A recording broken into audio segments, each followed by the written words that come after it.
Shalom, chers frères et sœurs dans le Seigneur.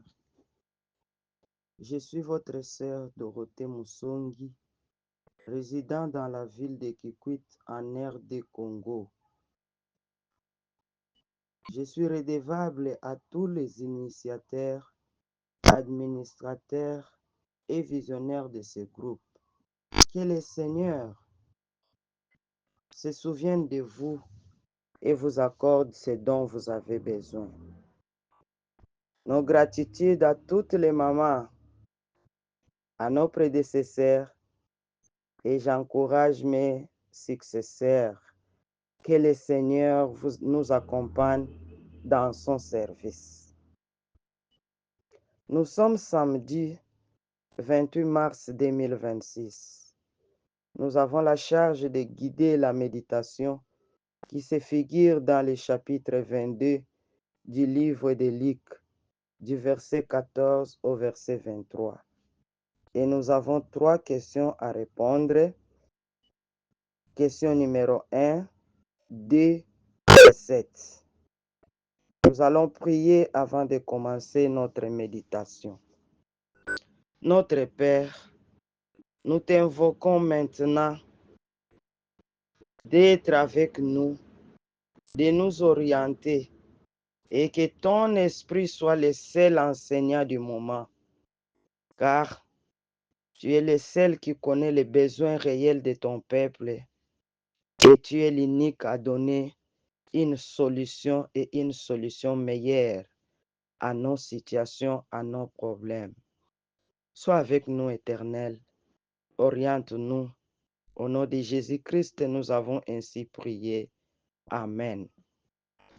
Nous lisons la parole de Dieu dans la Bible Jérusalem. Luc 22, 14 à 23. Lorsque l'heure fut venue, il s'est mis à table et les apôtres avec lui. Et il leur dit, j'ai ardemment désiré manger cette Pâque avec vous avant de souffrir. Car, je vous le dis, jamais plus je ne la mangerai jusqu'à ce qu'elle s'accomplisse dans le royaume de Dieu. Puis, ayant reçu une coupe, il rendit grâce et dit, prenez ceci et partagez entre vous, car je vous le dis, je ne boirai plus désormais du produit de la vigne jusqu'à ce que le royaume de Dieu soit venu. Puis, prenant du pain, il rendit grâce, le rompit et le leur donna en disant, ceci est mon corps donné pour vous, faites cela en mémoire de moi. Il fit de même pour la coupe, après les repas, disant, cette coupe est la nouvelle alliance en mon sang versé pour vous. Cependant, voici que la main de celui qui me livre est avec moi sur la table. Le Fils de l'homme, certes, va son chemin selon ce qui a été arrêté. Mais malheur à cet homme-là par qui il est livré.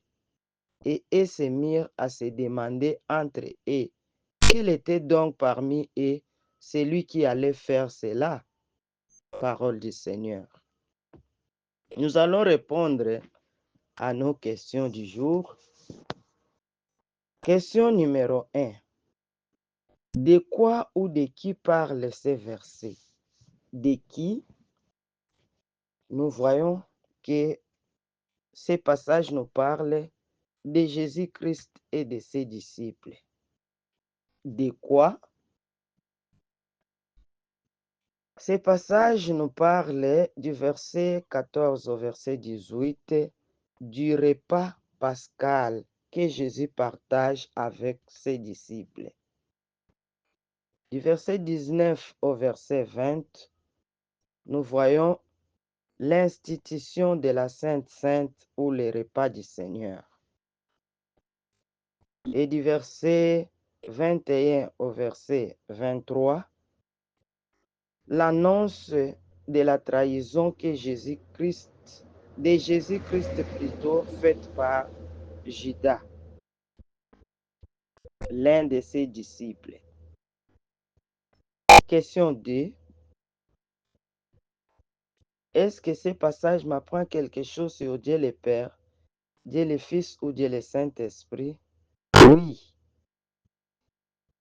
Dieu le Père, ce passage nous dit qu'il a un royaume qui sera établi un jour sur la terre. Les versets 16 et verset 17.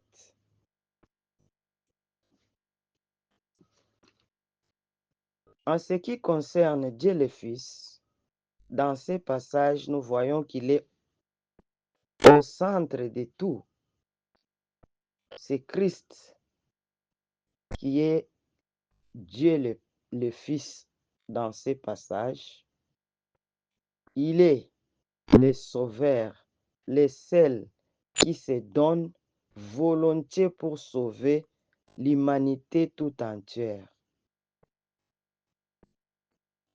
Question 7. La vérité est que Christ, le Seigneur Jésus, c'est lui-même qui matérialise maintenant la Pâque juive à l'époque et qui vient sauver l'humanité tout entière. Ça, c'est la grande vérité que nous retrouvons dans ces passages. Partage. Parcourant notre texte, nous voyons que le texte est vraiment riche et nous avons plusieurs leçons à partager avec vous, mes frères et sœurs dans le Seigneur. Du verset 14 au verset 18, Jésus dit, « J'ai désiré ardemment de manger cette table avec vous avant de souffrir. » Étant berger, sauveur et libérateur, à la fin de sa mission, il choisit un bon moment, et c'est là autour d'une table qu'il partage son intimité, qu'il démontre ou qu'il montre qu'il est réellement lui-même l'agneau pascal, qui autrefois, en Égypte était représenté par une mouton ou une chèvre, selon Exode 12, versets 5 à 10, pour que Dieu fasse sortir Israël de l'esclavage de Pharaon. Et ceci représentait l'ombre de la Pâque juive, l'alliance de la loi. Maintenant, c'est Christ lui-même qui se laisse exécuter, qui se donne volontiers pour que l'ombre de la Pâque juive devienne une réalité et le monde entier soit sauvé de l'emprise du diable. Le diable représenté autrefois en Égypte par Pharaon. Alléluia. Alléluia. C'est maintenant la nouvelle alliance. L'alliance universelle. L'alliance forte. L'alliance meilleure. Une alliance de grâce. L'alliance qui coûte le corps et le sang de Jésus-Christ, notre Sauveur, notre Libérateur, symbolisé par le pain et le vin. Dieu sauve donc l'humanité tout entière en livrant Jésus-Christ, son Fils, son unique, selon Colossiens 1, 14. Quand Jésus dit, avant de souffrir, c'est-à-dire Christ accepte de souffrir pour sauver les hommes que nous sommes. Oh mes frères, considérons un peu la souffrance que Christ a accepté à endurer étant homme sur la terre pour nous sauver, pour te sauver. Non, Christ est Seigneur. Il mérite la dignité. Et Colossiens 1, 24 nous dit que nous devons accepter aussi de souffrir, car toute souffrance dans la vie d'un enfant de Dieu n'a pas toujours comme source le diable. Non. La souffrance dans la vie d'un enfant de Dieu est incontournable, mes frères. Et cela ne devrait pas être un sujet de remords, un sujet d'inquiétude toujours. Non. D'ailleurs, Philippiens 1, 29 à 30 dit, car c'est par sa faveur qu'il vous a été donné, non pas seulement de croire au Christ, mais encore de souffrir pour lui. Alléluia. Nous sommes appelés, frères et sœurs, d'endurer, d'accepter de souffrir aussi pour l'œuvre du Seigneur et de souffrir aussi pour nos frères et pour nos sœurs, afin que ma sœur soit délivrée d'une maladie, afin que mon frère soit délivré d'une situation. Nous devons traverser un combat, nous devons souffrir dans des prières de jeûne, nous sacrifier nos corps pour sauver nos frères, pour sauver nos sœurs en problème. Cela est exigé, c'est biblique, c'est normal. Ainsi, nous verrons que la souffrance dans la vie d'un enfant de Dieu n'a pas toujours comme source le diable. Non, non, mon frère. Mais nous devons l'accepter, car Christ lui-même en a accepté pour nous sauver. Oh, je ne sais pas, mon frère, la situation que tu traverses maintenant. Je ne sais pas le combat que tu as. Je ne sais pas, mon frère, la poursuite que le diable te fait maintenant. Mais que cette parole te sauve. Que cette parole te réconforte. Que cette parole te fortifie. Mon frère, sache que c'est un moment. C'est un temps. Ça va passer. Car ton Seigneur Jésus-Christ est là pour te libérer au nom de Jésus-Christ. Mes frères, nous devons aussi choisir de beaux moments pour partager nos situations à l'égard de nos frères. Nous avons par exemple un frère, une sœur qui a connu un naufrage dans sa vie chrétienne.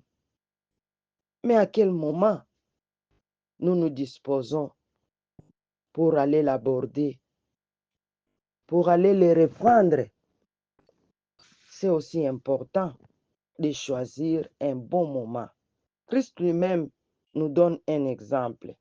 À la fin de sa mission, il prépare une table amicale où il manifeste son intimité avec ses siens, ses disciples,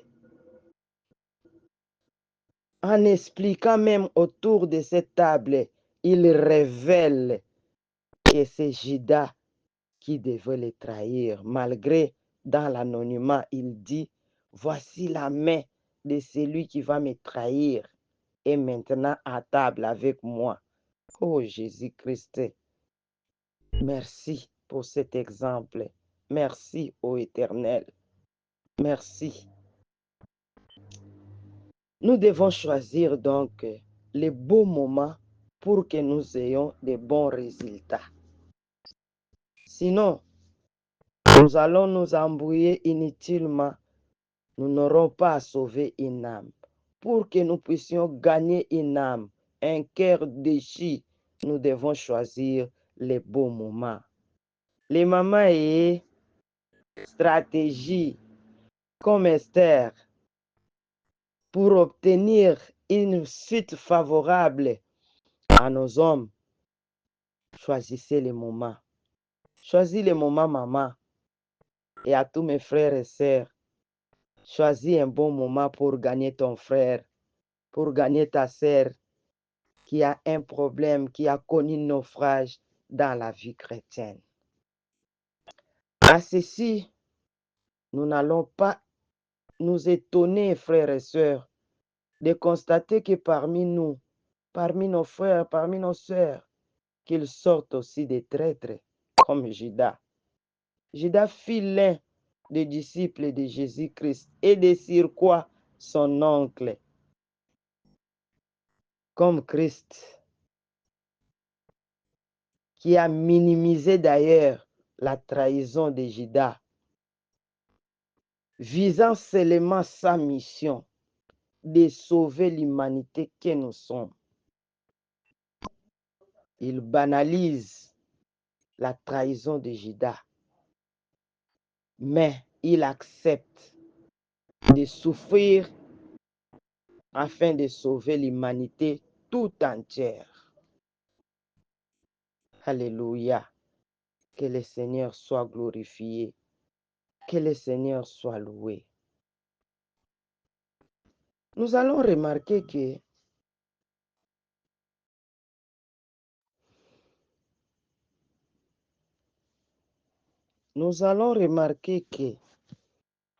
la Sainte Seine ou le repas du Seigneur est une obligation pour nous, frères et sœurs, étant enfants de Dieu.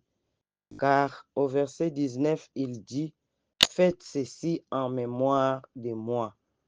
Donc, nous avons intérêt de prendre part au repas du Seigneur organisé dans nos églises pour nous souvenir de ce qu'il a fait pour nous. Que le Seigneur vous bénisse.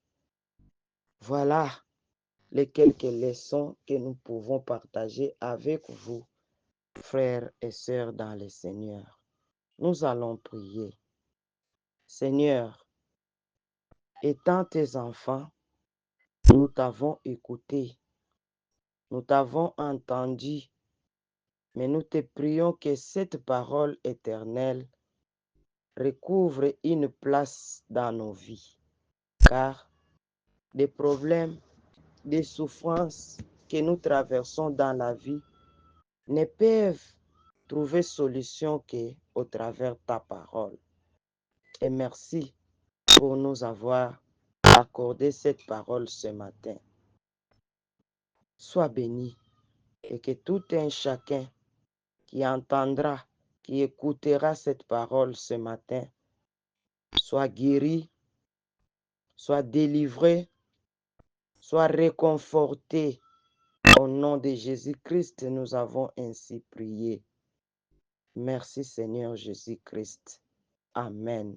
C'était votre sœur Dorothée Musungi, depuis la ville de Kikwit en RD Congo.